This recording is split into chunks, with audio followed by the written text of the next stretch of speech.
course of time is really very much like the course of a ship in the ocean. Because here's the ship, you see, and it leaves behind it a wake.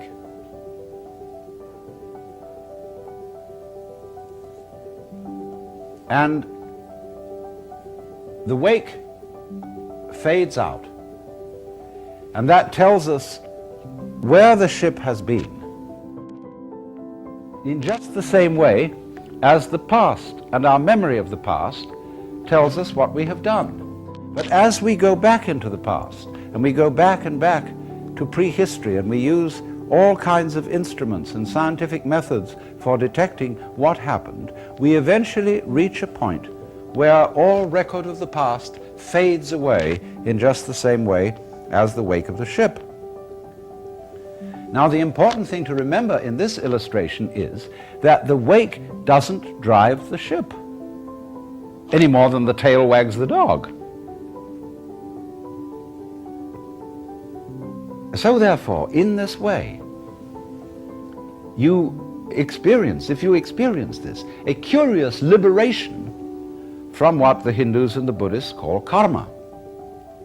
The word karma in Sanskrit actually means doing, action.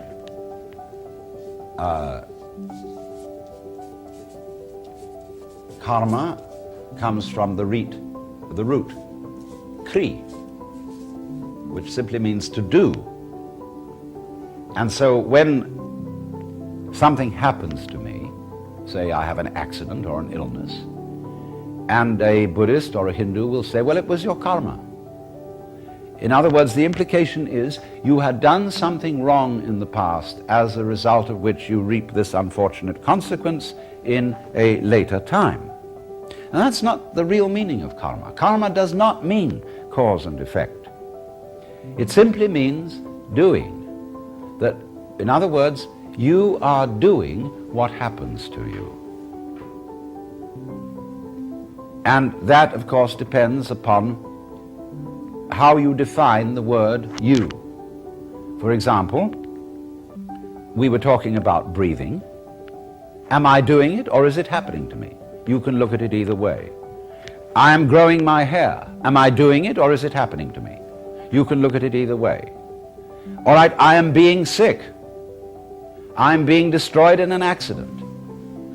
If I define myself as the whole field of events, we'll say the organism-environment field, which is the real me, then all the things that happen to me may be called my doing. And that is the real sense of karma. But when we speak about freedom from karma, freedom from being the puppet of the past, that simply involves a change in your thinking.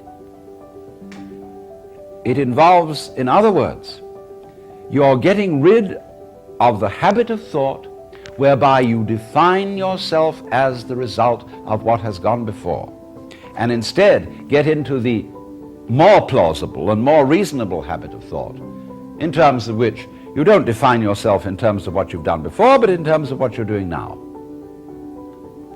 And that is liberation from the ridiculous situation of being a dog wagged by its tail.